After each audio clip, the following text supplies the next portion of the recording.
Hey, you might not recognize me, so let me introduce myself.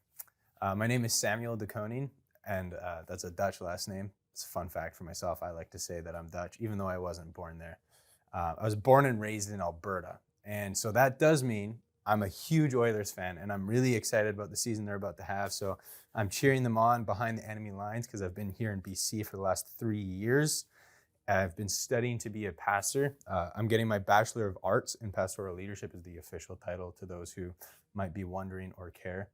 And I plan on using that just to minister to youth. That's my biggest passion is the youth groups.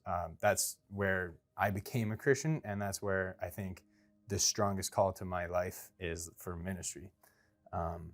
And so that's what I'm hearing. That's what I'm doing here. I'm the youth coordinator. And so if you are a family or if you are a hub aged kid that is grades 6 to 12, then you should come out to youth. The kickoff is September 15th, and just come contact me or connect with me over the next couple of weeks, and we'll get you plugged in. And the last, I think, most important thing to know about me is that my mom bought me this shirt so that I can look handsome on my big day. Before we dive into this message, I think it's just important for you guys to understand that this message has really worked in me, that it's not me speaking necessarily just to you guys as somebody who's got it all together or as somebody who knows what they're doing, but I'm speaking as somebody who's been convicted to by God through this just exciting passage, and God has really worked through me, and I'm doing this for His glory, and I'm doing this to magnify Him. I'm not saying anything as someone who's like, yeah, come follow me because I've done all of this. I'm saying this as somebody who's like, God is so awesome, and I just want you guys to come to Him with me. So let's get into it. Have you ever wanted to sneak out? When I was young, I wanted to do that all the time. And I think it'd be fun if, as a family, if you guys just shared with each other, if you're with your family, just the time that you wanted to sneak out or a time you want to do something of that nature. And parents, just have forgiveness for your kids. So for me, I wasn't always a believer in Christ. I didn't always see Him as my Savior. You see, I went to church when I was young, and I believed He was real, but I didn't see Him as somebody who was really relevant to my life. And I haven't always lived like He calls me to. What I have lived as, though, is somebody who dreams a lot, and I dream of just life experiences. I would try to do anything just for the story or just so I could relate to others.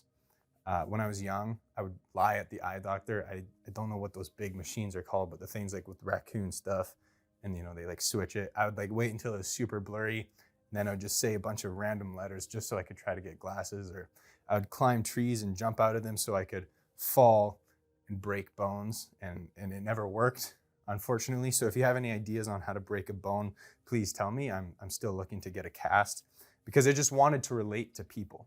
I wanted to have a story. And so I started to dream more of this other idea of sneaking out. This was in grade 9. I was with a buddy, and we would start talking about it. We watched a movie where this kid snuck out and just looked like a lot of fun. So we were like, oh, let's do that. That seems like fun. So as we started watching these movies and these shows, we started dreaming about it and talking about it more and more. And eventually it got to the point where we did. And so we snuck out. It was like midnight, grade 9. Went out, had fun, just walked around, had fun, hung out, played some games on the playground, and did whatever. But eventually that got boring. So then eventually I started bringing more people, and we started doing more things. And then eventually it led to the point of me sneaking out with the cute, popular girl. And it was just me and her. And I'm sorry, Mom and Dad, you're going to hear some stuff for the first time probably. And I don't want, please forgive me. Because I'm doing good now, Mom and Dad. So I would sneak out with this girl, and it'd be fun at first. We would just hang out. She was the cute, popular girl, and I was not so much of any of those things.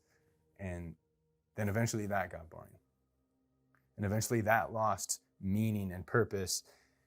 So eventually I started doing more worse things. I started stealing to try to impress her. I started pranking people, like ding dong ditch or toilet papering their cars or just doing whatever, stealing from bigger things than just gas stations, but like people's yards and things like that.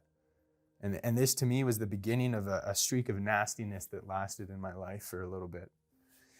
By grade 10, I was journeying down the wrong path, and my attendance rate was below 50%. I was skipping all of my classes. I wasn't doing any homework. I was destined to drop out. And I was with the wrong crowd. I was just doing the wrong things. And the thing is that I didn't care about anything. I knew Jesus or whatever, but I didn't care. And I didn't find purpose or value in any of that. And I did what I wanted and when I wanted, and that was my purpose. My purpose was me and my enjoyment.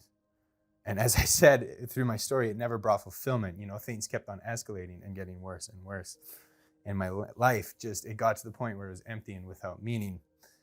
And it's part of my story that I was suicidal. Which brings me today to our psalm. This story, I think, it ties in many ways, just this journey of a life of looking for something. It brings me to our psalm, which is Psalm 101. But before we get into that, there are three contexts which are important to read the Psalms in, I believe. So number one is through the lens of the author, which in our case is David. We're supposed to read it, and in our context, so David, he's just received the kingdom from Saul. That's what scholars tend to agree on, is Saul had passed on his kingdom. Well, Saul passed away, and now the kingdom of Israel is being passed on to David. And he's making a vow on how David will live as he serves God and this kingdom that God has blessed him with. So that's number one. Number two is we're supposed to read it through the context of Jesus. And what I mean by that is it's one of my favorite quotes from a class that I took last year on the Psalms is, every psalm is a jacket that only Christ can wear. And this means that every psalm ultimately is a reflection of Christ. Either by declaring worship to Christ, either by prophesying a Savior, a few other ways, or in this context, it's a way of life that it describes, and it's a way of life that is unachievable by man. But Christ came and he did. And this is how it fits in, because we know David. I mean, if you think of David, one of the first things I think of is Bathsheba. Is David couldn't live up to this vow that he made, and no man can except for Christ. So that's number two that we're supposed to read Psalms through. And then number three, the context is what it means for us today. And so just be pondering that as I read to us the psalm today. It's Psalm 101. I will sing of your love and justice. To you, Lord, I will sing praise. I will be careful to lead a blameless life. When will you come to me? I will conduct the affairs of my house with a blameless heart. I will not look with approval on anything that is vile. I hate what faithless people do. I will have no part in it. The perverse of heart shall be far from me. I will have nothing to do with what is evil. Whoever slanders their neighbor in secret, I will put to silence. Whoever has haughty eyes and a proud heart, I will not tolerate. My eyes will be on the faithful in the land, that they may dwell with me. The one whose walk is blameless will minister to me. No one who practices deceit will dwell in my house. No one who speaks falsely will stand in my presence. Every morning I will put to silence all the wicked in the land. I will cut off every evildoer from the city of the Lord.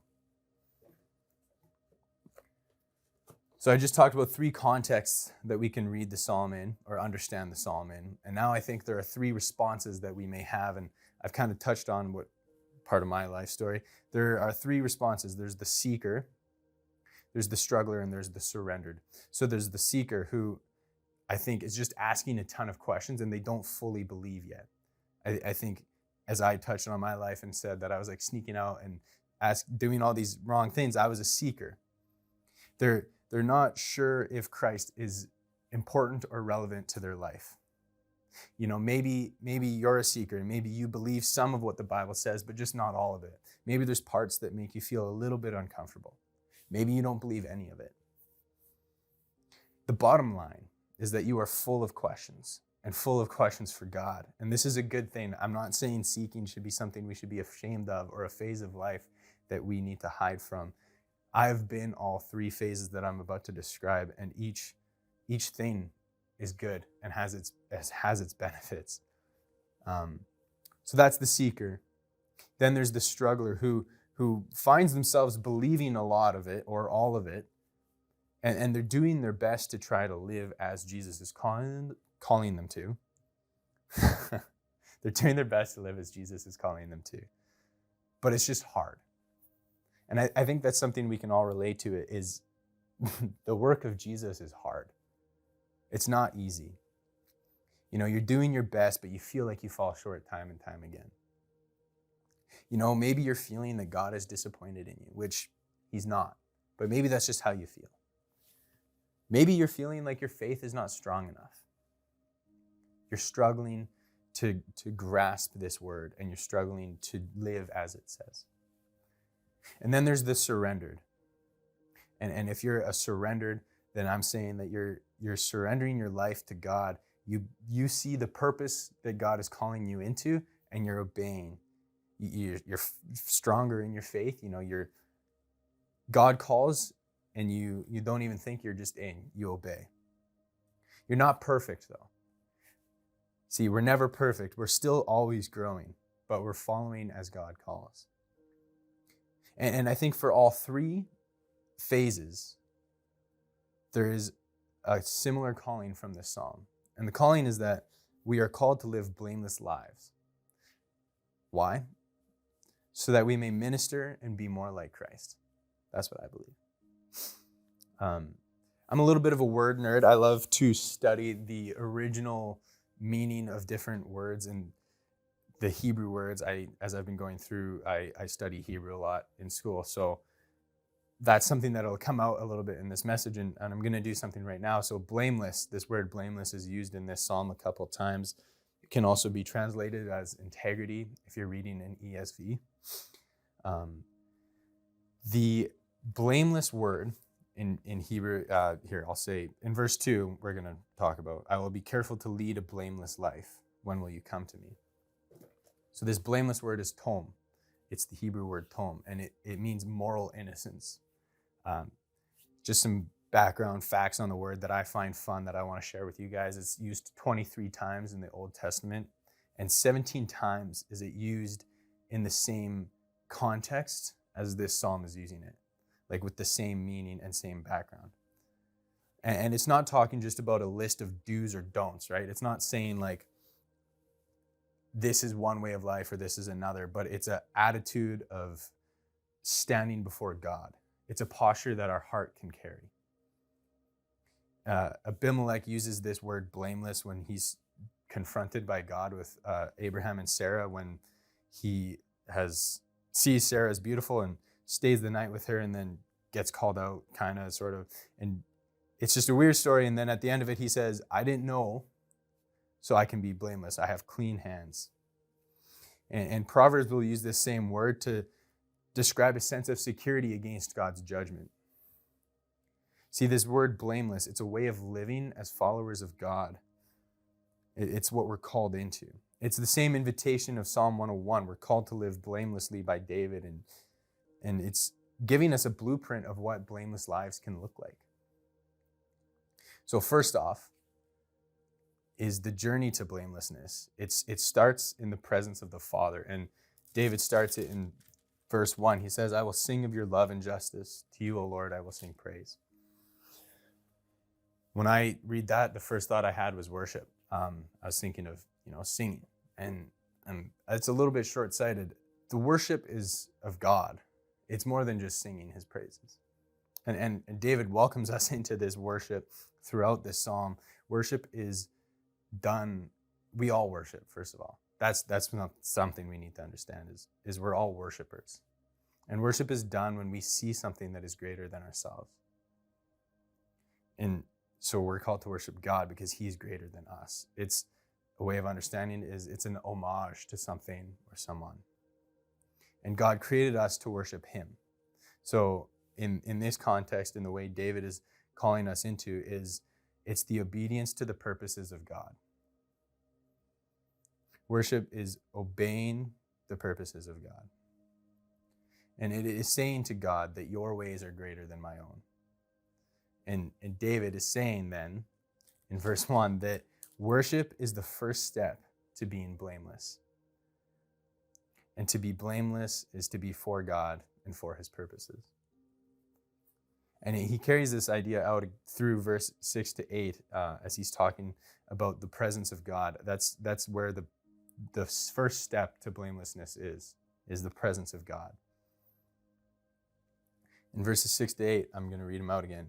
My eyes will be on the faithful in the land. That's verse 6. In verse 7, no one who practices deceit will dwell in my house. And then in verse 8, I will cut off every evildoer from the city of the Lord. It's this theme of house, land, and city. It's the all-encompassing presence of God. As we worship, we are welcomed into the presence of God. See, that's the thing too, that when I bring up Jesus, that every psalm is a reflection of Jesus, is we are called to read this through the life of Jesus. See, David is saying this over his kingdom. My eyes will be on the faithful in the land. David's kingdom. But if Jesus came and lived this psalm, then what's true is that Jesus' eyes will be on the faithful in his land. And the eyes of Jesus will be, the verse 7, no one who practices deceit will be in my house. So we are welcomed into Jesus' house as we are living blameless lives, because that's the opposite of practicing deceit. So to the seeker or to the struggler or to the surrendered, to all three of those phases or approaches or responses to the psalm, I think there's a unifying truth that David is calling us into, in that in the presence of God, there is a fulfillment that we can find like no other. And that the presence of God is being united with his purposes. So I'm gonna continue my story from earlier, where I was a seeker. Eventually, as I was living through this life, I was asking a bunch of questions, and I got plugged into a church back home in Alberta. I was in Lloydminster. And then I went to a Bible camp, and I did a training program there to be a leader, and I served there for a whole summer.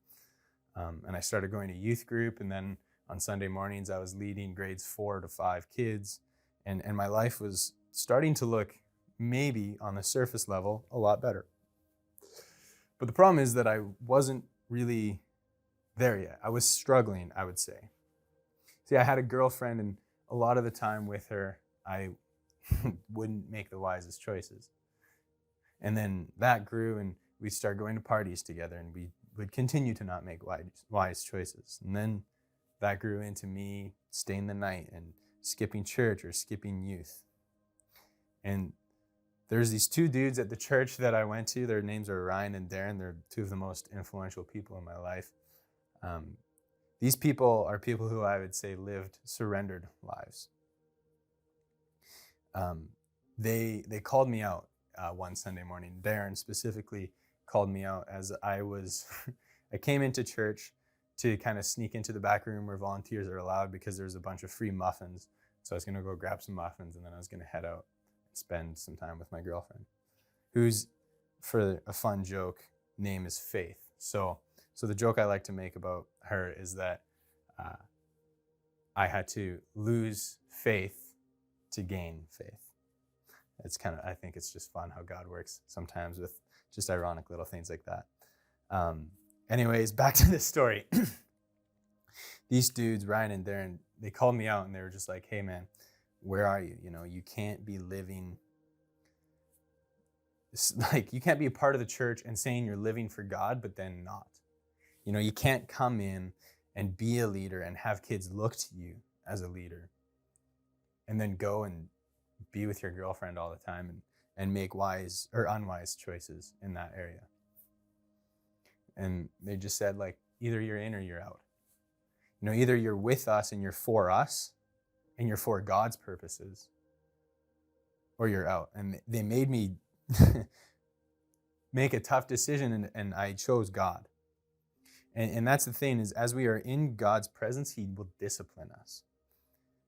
And I think that is a theme here. Again, we see it in verse 7, no one who practices deceit will dwell in my house, and the one whose walk is blameless will minister to me. So that's the idea of what these people are, is Darren and Ryan are these people in verse 6 who are are walking blamelessly, and they're ministering to God and for God, and they're coming to me and calling me out.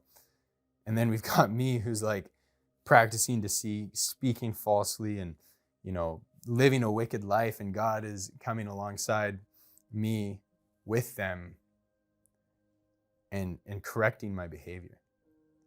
And so what I think this is saying, and what I think David is saying through this, is that the blameless life starts A, in the presence of God, but then B, through the correction of God. And I've been using this word blameless, and I talked about it as moral innocence, but I haven't really described what it looks like. So let's just get into that now. What blamelessness looks like, or what does moral innocence look like? I think number one to know is it's not just like steps. It's not up and down. It's not like you're going to be seeking and then you're going to be struggling and then you're going to be surrendered. And that's good. That's the last step. It's a never-ending journey. And David knows this.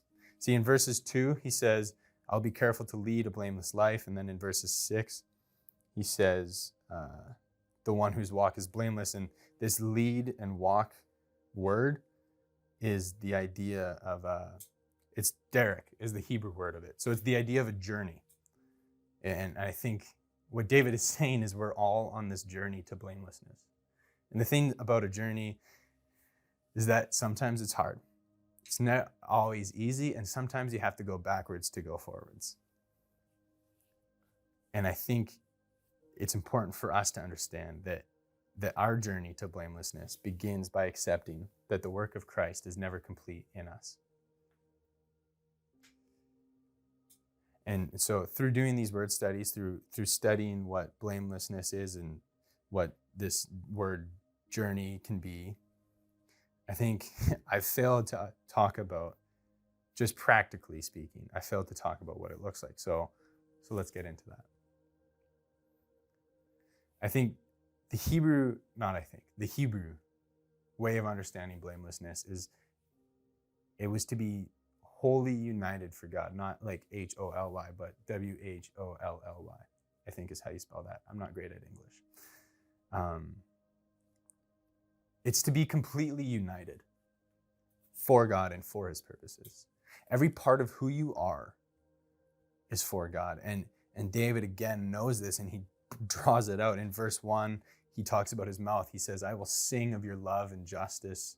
To you, O Lord, I bring praise. And in verse 2, he talks about his heart. I will conduct the affairs of my house with a blameless heart. In verse 3, he talks about his eyes and his action. He says, I will not look with approval on anything that is vile. I hate what faithless people do. He's talking about his eyes when he looks, and he hates what faithless people do. He's talking about actions. Blamelessness is an all-encompassing part of our body. Our mouth, our heart, our eyes, our actions, our lives have to be united for a purpose. If you are blameless, you cannot say one thing and do another, kind of like what I did with my experience with my church, where I would say, I'm a Christian, and I would lead people and I would talk about God to these people, and then I would live so opposite from that. And you cannot believe in your heart that Jesus is Lord, but then either by word or deed profess something else as Lord. So I think the simplest thing that I can struggle with, that I think a lot of us will relate, is if I say Jesus is the Lord, but then I'm a slave to my phone, and I'm always on my phone or something like that. Like, that is not living blamelessly. And so remember how I've been drawing this out, that each psalm is a reflection of Christ. I think what's funny is, if we were to bring Christ into this, he said this exact idea of blamelessness is the greatest command. And I'm not saying that the greatest commandment was to live blamelessly. There's so much to unpack with the greatest commandment when I'm talking about Matthew 22. But he said to love the Lord your God with all of your heart, with all of your soul, and with all of your mind. To not just love the Lord your God with your heart, but to be united in the way you love your God. And I'm wondering if part of Jesus' calling was to say that that the greatest commandment, part of it, was to live blamelessly for God. And it's an important distinction to say this for God too, because David's been making this distinction too, is that we cannot be part of evil. See, there are people who live blameless lives in the sense that they're totally united. You know, their hearts and their mind and their soul and their mouth isn't contradicting itself. But the hardest part of it is to do that for God and for his purposes. And David is saying to the people who are evil and who practice evil things, they shall have no part to do with his kingdom. And David will remove himself so far from that. We are called to be blameless in the way that is so separate from evil. And I'm talking about verses 3-5 here. And I was just sitting back and I was wondering, what does it look like to be separate from evil? You know, what can that mean in my life? And there's the obvious stuff like do not murder, right? Easy. Well, maybe not easy for some, but for me, pretty easy to not murder. Do not commit idolatry. You know, obey your parents. That's a good one. Do not commit sexual immorality. You know, there's these things that we can do that are not evil. But I think it goes even further than that. And I was just reflecting, and here's where the psalm convicted me the most this summer that I just really want to draw out for us here together.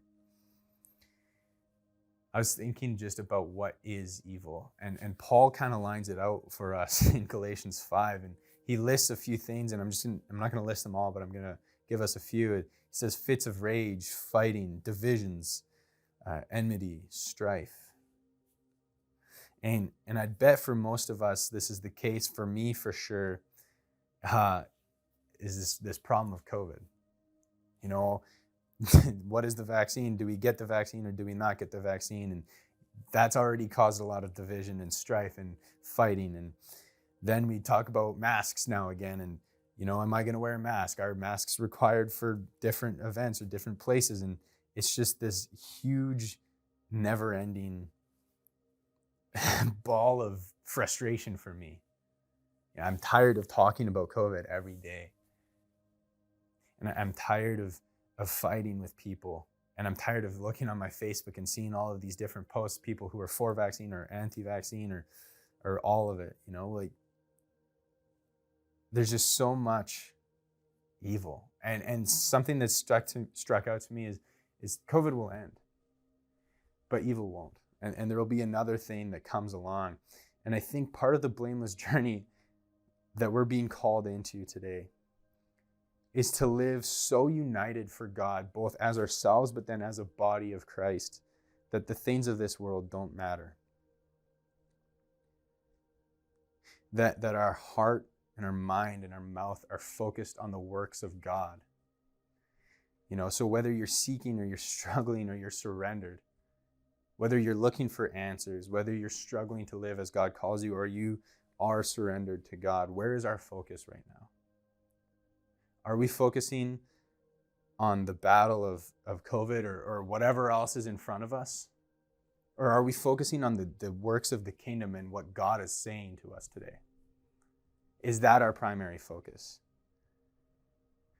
Or that's our mind, right? That's our mind.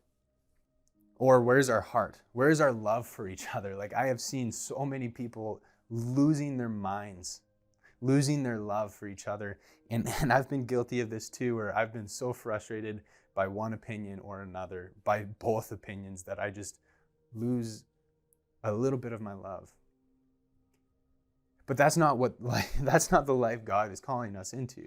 And how can we be so united for God in our mind and in our heart and our mouth that we trump this idea of COVID and just live for God and his purposes? Or let's take it another step. Let's talk about our mouths. Who or what are we professing as king over our lives? Are we sitting here worrying about some opinion or date or like whatever it is in our lives? Are we sitting here worrying and making that a bigger deal than the work of God? I think it's a thought that's been shared to me, and it's a thought that I've had in my mind myself that I would like to share with us today is, what if we put all of this effort that we talk about and think about COVID or any other issue, and we just put it all for God and his kingdom? What could that look like? What could the church look like? And these are the thoughts I want to live for us, is like, as we're called to live blamelessly, as we're called to be united in our mind and in our heart and in our mouth, what can that look like? What is taking priority? Is it some other emotion or feeling or thought, or is it the work of God? So whether you're seeking or you're struggling or you're surrendered, there's this call to have a journey to blamelessness. And whether you're seeking or struggling or surrendered, I promise you that as somebody who has experienced all three things, all the seeking, the struggling, and the surrendered life, I promise you that there's this life-giving purpose to living the blameless life. So as we head into this week, I just want to press on to us, like, what can the blameless life look for us? And I'm just going to pray for us. Heavenly Father, I just thank you that we can gather on a Sunday, some of us in person and some of us just here online. And Lord, I just pray that you'll bless our discussions and you'll bless our journey this week as we discuss what it means to be blameless and explore what it means to be blameless. Lord, I just pray that we'll be united as a people, and just as individuals, we'll be united for you. And I pray all of this in your name, amen.